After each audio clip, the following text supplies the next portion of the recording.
On Wednesday, October 19th, 2016, Annie Schmidt, daughter of Jon Schmidt, famous for his piano playing in The Piano Guys, and Michelle Schmidt, was reported missing. Over the next month, hundreds of people and search dogs embarked on what became an ordeal that gained national attention as the search for Annie unfolded. This three-part series includes interviews with Annie's mother, Michelle. I'm dumbfounded at the support that we received. The woman who found Annie's body, Lydia Mcgranahan. So I showed up that Sunday morning, and during those 2 days, I could hardly focus on anything else other than, gotta find this girl, we gotta find this girl. And another participant who was key in helping to find Annie, Marty Newey. Everyone that was there, I think, was there for a reason and somehow was prompted and was part of a big jigsaw puzzle where we all had our individual little pieces. This series starts out introducing Annie and Lydia, the woman who found her, and we jump into the inspiration that brought a woman who had no idea who Annie was into the search in the Columbia River Gorge. Stories are our lives in language. Welcome to the Love Your Story podcast. I'm Lori Lee, and I'm excited for our future together of telling stories, evaluating our own stories, and lifting ourselves and others to greater places because of our control over our stories. This podcast is about empowerment and giving you, the listener, ideas to work with in making your stories work for you. Story power serves you best when you know how to use it.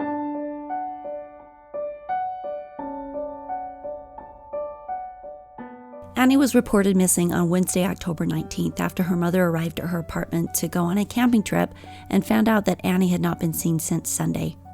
Her car was found near the Columbia River Gorge, and search and rescue teams started looking for Annie in that area. She was from Utah, but she was up in Oregon getting ready to take on a new job. And she loved the outdoors. She was a soul who went out and loved to hike and did it on a regular basis.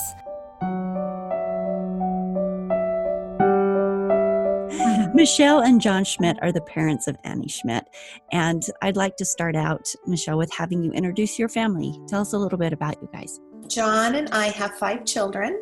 Our oldest is Spencer, and then Annie was our second. And then we have twins that are currently on missions, and our youngest, who is a junior. Where are your twins on a mission at? One is in England, and the other is in the Scotland-Ireland mission. Oh, they're close to each other. Yeah. That's neat. So when Annie went missing, you guys lived in Bountiful, is that correct? Yes. Can you introduce us to Annie? Tell us a little about what she was like. What did she love, and who was she? Annie was someone that had the gift to love others. She was passionate about people, making friendships. She loved music. That was one of her passions. She wanted to write, and she had done some writing, composing with her brother. She was registered to go to music school. She loved the outdoors. That was another passion of hers. I think hiking every day was something that was very therapeutic to her, and she got really strong. And in fact, one time she took Jon with her on a run in the mountains, and it had just about killed him because she was just so strong. And Did her love for music come from the exposure? I don't know if you're musical, but of course Jon is with the Piano Guys, and all of that exposure to that ongoing musician's life. Did hers stem from that, or was it just something that you guys have in your blood, or what all did she do with music?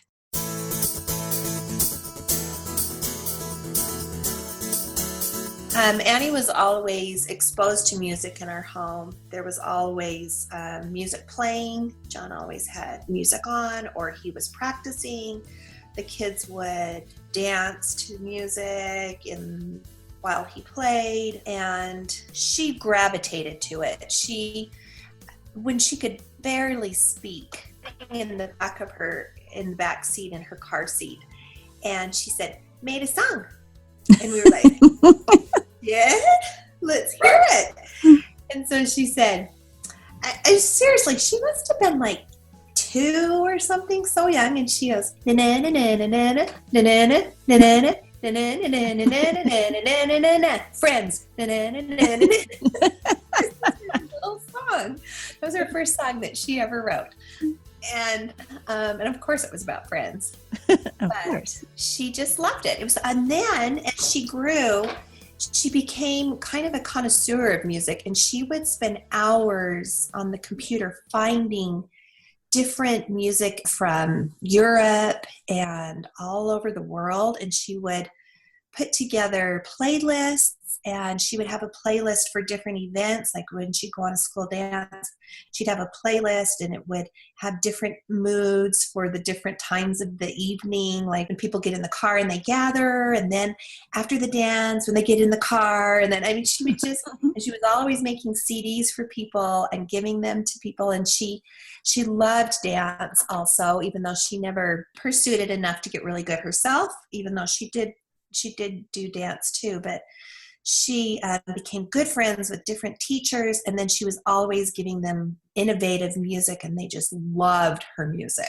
They just depended upon her to find these great new songs. And what was really fun is she would find these songs, and we would love them, and they'd become a part of our everyday because she'd make us CDs.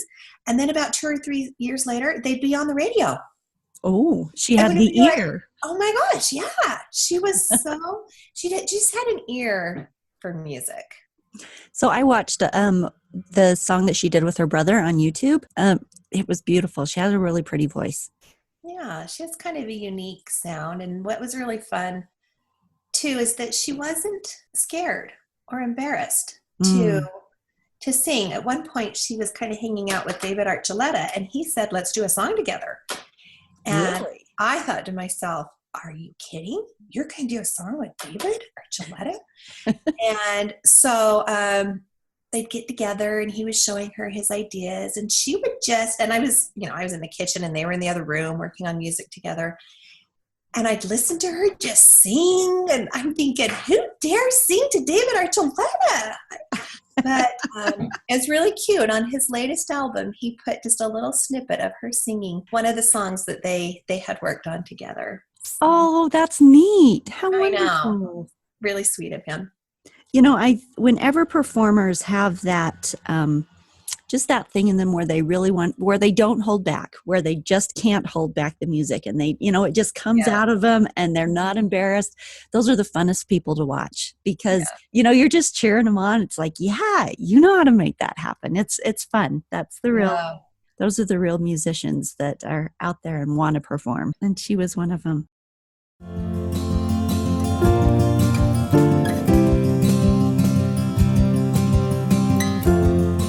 What was she doing up in Oregon? Her oldest brother would do sales in the summer, and he had convinced the twins that if they went out and did some work selling before their missions, they would be amazing missionaries, because not only would they have a testimony, but they would have like selling skills and be able to talk to people. And so they had decided to graduate early from high school and go down to Texas and go with his company and do sales. She had just gotten home from her mission, done a quarter of school, and her brothers were all leaving, and she decided she wanted to go with them. So she went down to Texas with them to do sales. And within a week, she decided she hated it and wanted nothing to do with it. But the company that she was with said, we do have a position, an office position, but it's in Oregon. And she thought that sounded so fun. She always wanted to go see Oregon and explore Oregon. So she took the sales position and went up there to work until she was going to begin this school in music.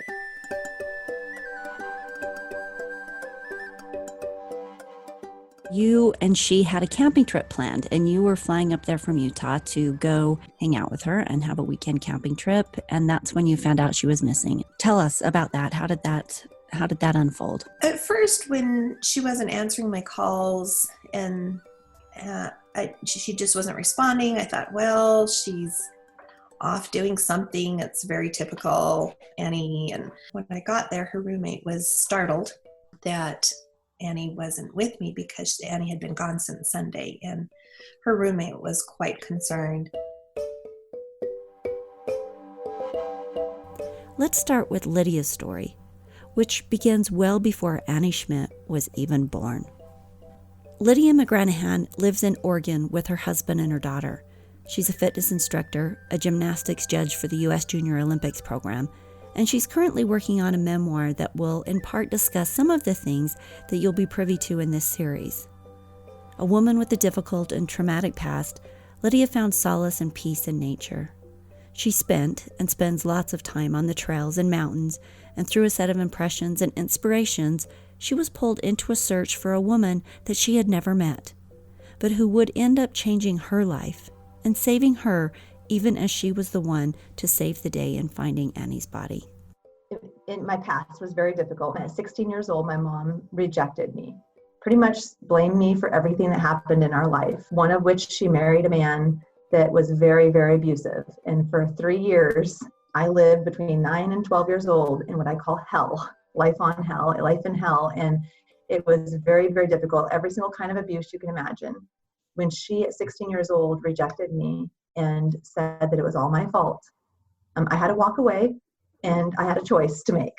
I had a choice to either let that kill me, because rejection feels like that. It feels like it's killing you, and especially from your own mother or from a close family member.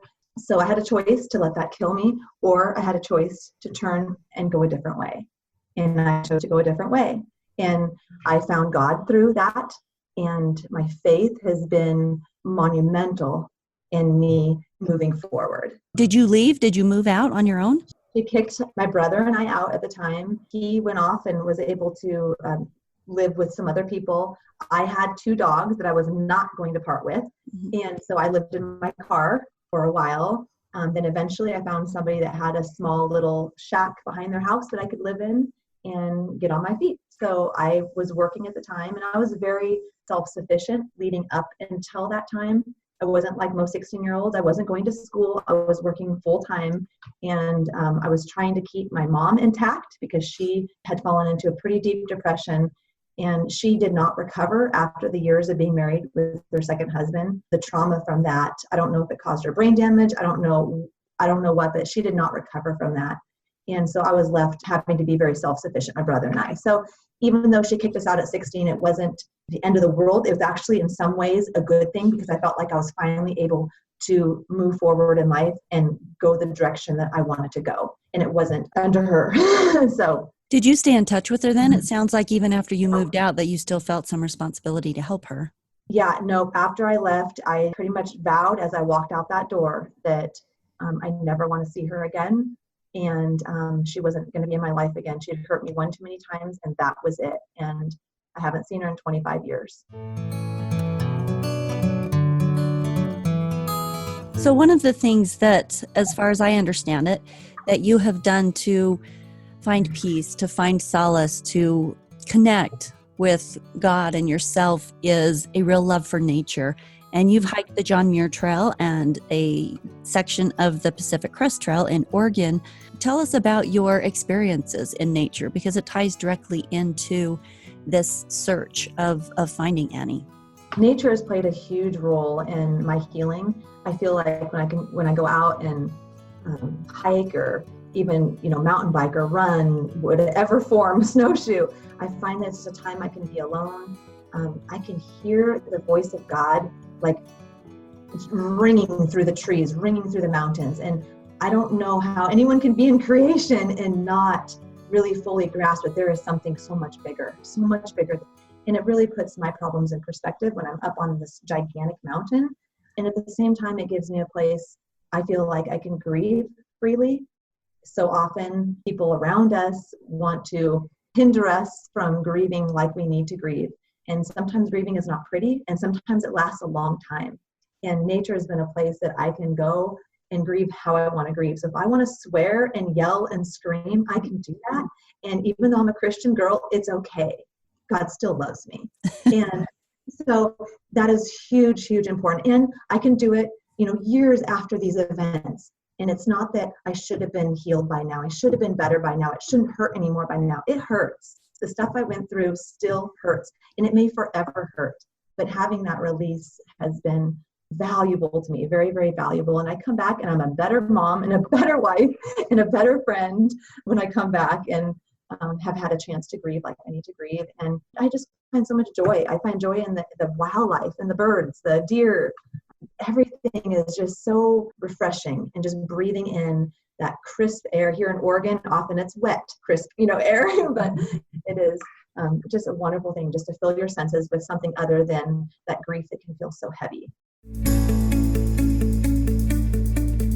Well, it all started, which is interesting because I didn't really have a full grasp of this memory until after the Annie Schmidt search is when I first had this memory come to me. I was actually in a therapy session to help me with some of the processing of everything. And this very first memory when I was 3.5 years old, and my family was out hiking. And at this time I had a mom and a dad and a brother and me. My mom and dad were married, my brother and me, and we had hiked periodically. And that's where I think I first started finding that nature was a way of life. When I was 3.5, we came upon actually the first murder that happened in Olympic National Park. And like I said, that memory didn't come to me until more recently. And that was a time in my life that I think shaped a lot of who I was, because we had come upon a man that had just stabbed a woman to death. The fear that was around that scene, and the running because the man was still there, and then the fear. I was left for 3 hours in I think it was like a ranger station with the rangers around. And as my dad went back out to look for the location and to lead the law enforcement to where they're at, and the fear in my little body, I think I'd held this for so long. Later, as I tell you the story of finding Annie, that really played a part in towards the end of when finding her. And so I had some things definitely to deal with that came up from my past.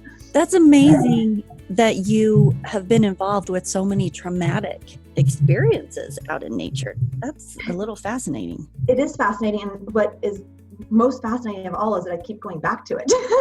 And I feel like for me, I have to keep going back because I feel like I have to, in some way, almost prove that I am strong. I'm strong enough and capable enough. And I think sometimes those things that feel like they should take us down and that we're not going to be strong enough, I go back into nature and I feel empowered. When I can go out and have a successful climb, a successful hike, the success that I feel in finishing that, I think in some ways is proving to myself that nature is big and it's strong, but I am strong too, and I can conquer this. And so it's empowering in a way too, which is kind of interesting. I don't always look at it that way. Usually I look at it as more of a healing kind of sanctuary, but I also feel like it's a place that I'm empowered. And these hard things in life are not going to get the best of me. How does that tie into you running into traumatic experiences out there though? I wonder sometimes, because I've had it happen multiple times. And And even now when I go out hiking, I have quite a few things in my pack because I feel like I need to be prepared. And even just the other day, my husband and daughter and I were out hiking, and a lady had her camera and she stepped off the trail. She's like, oh, I'm going to get a better picture down here. And she was on a little bit of a cliff edge. And my husband and I both looked at each other and went, oh, because both of us realized that I have been in too many times in the place of being the rescuer. And I think that does tie in a little bit to my past as well, because I felt like growing up, I was often needed to be the rescuer for my mom. And I tried to be the rescuer for my brother. And then I feel like, in a way, I've had to rescue myself. I haven't had a whole lot of people in my support system, in my family being a support system. So in a lot of ways, I feel like I've had to rescue myself. So I think that mentality of rescuing is a part of my nature. And now that I feel like I'm at a place that God has done tremendous healing in my life, I feel like now I can go out and be that light and that help to other people. And you know what, if it means rescuing or saving or bringing closure to families, then that's okay.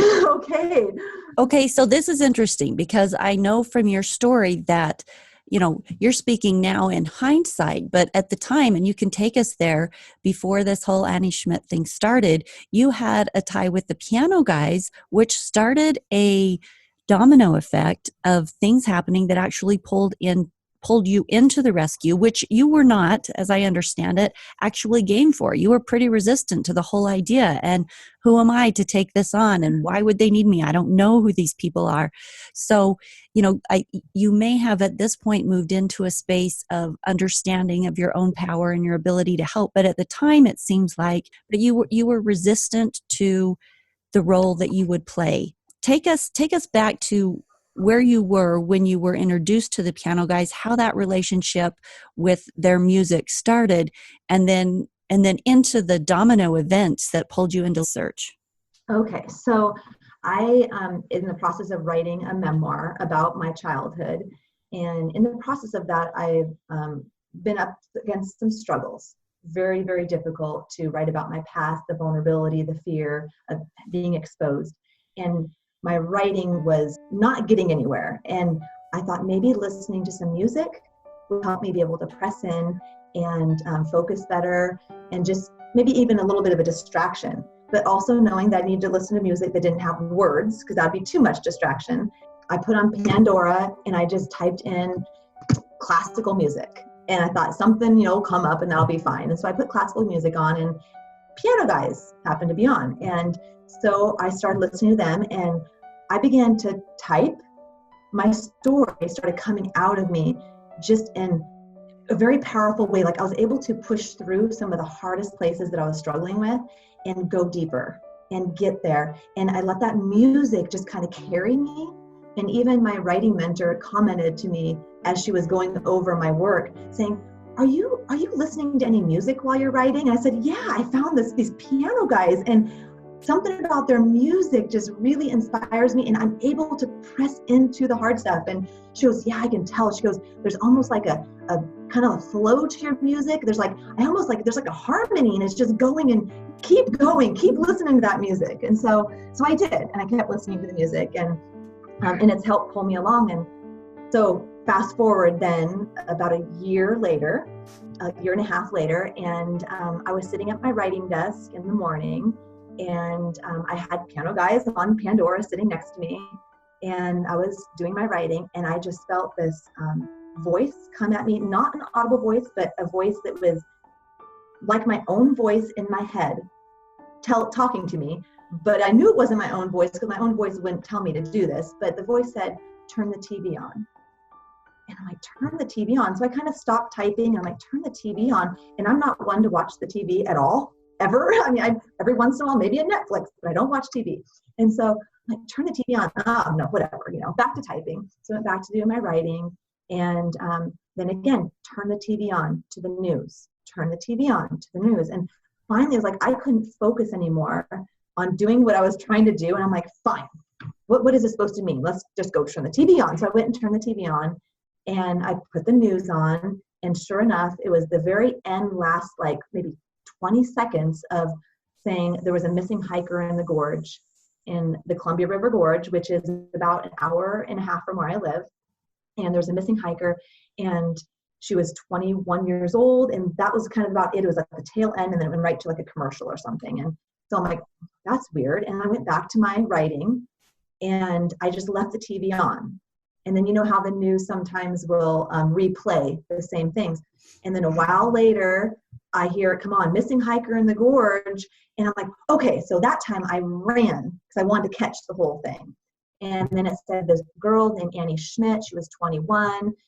They found her car there, and she'd been missing at that point. I think it was for 3.5 days, and they found her car there. So right away, my thought was like, oh my gosh, in the gorge, I know the gorge. I hike the gorge. I hike there frequently. At the same time that I was thinking, I know this place. I'm like, I felt an overwhelming just kind of presence kind of come over me saying, you need to go look for her. And at the same time, I had this other little voice saying, you're nobody. Why would you go look for her? You're not a search and rescue person. You have no right to be out there. They have real professional people out there searching. But I kept feeling like you're supposed to go look for her. And I'm like, oh, no. Okay, so the news went back to life. And as I went through my day and my evening, I kept just feeling like, you need to go look for her. And it was just this voice in my head, this feeling, this overwhelming distraction. It was a constant distraction to me. You need to go look for her. Go look for her. Go look for her. And I'm like, well, who is her anyways? Who is this girl? And so that evening, as I couldn't sleep, I got onto the computer and I'm like, I'm just going to Google her name. Who is this girl? And I Googled Annie Schmidt, and it comes up that she's the piano guy's daughter. And I'm like, the piano guy's daughter? You're kidding me. And that right there all of a sudden hit me. And I'm like, oh my word. These guys have in some way saved my life. The healing that I have gained from my writing and the freedom I've gained through writing my story of my past because of having that music of piano guys next to me and playing. I'm like, oh my word, I need to go look for her. I owe it to these guys. I need to go look for her. There were so many parts and pieces to this that it was like a beautiful puzzle that was very carefully orchestrated, or a tapestry that was woven. This is just the beginning. Join us next week for the events of the search, for the impressions, the dreams, and the inspirations that multiple people received as the search unfolds.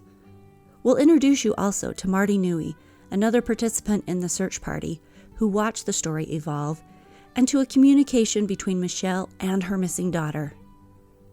As always, a few parting announcements. If you haven't already, I'd sure appreciate it if you would go to iTunes, Apple Podcasts, and leave a review for Love Your Story.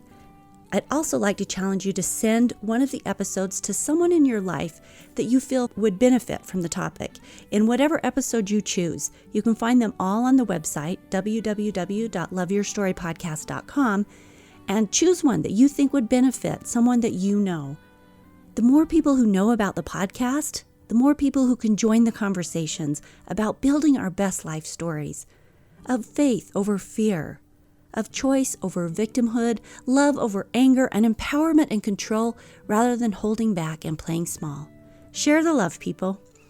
Also, don't forget, on the website, join the 21-day challenge. There's a link that says join my 21-day challenge, and you can get started on a fun, guided, interesting way to test out 21 different life hacks for building your best life story. It's really set up in a way every morning you're going to get an email that takes you back to your challenge center. Every morning there'll be a new challenge available. These easily work into your everyday way of being because that's what they are, ways of just being that change that help you create more connection, that help you create more possibility, that help you live that best life story. So if you haven't started, hop on and go start the challenge. It's only $39, and I guarantee you're going to come away with a handful of tools that's going to change your story, that's going to help you change your story. See you next week.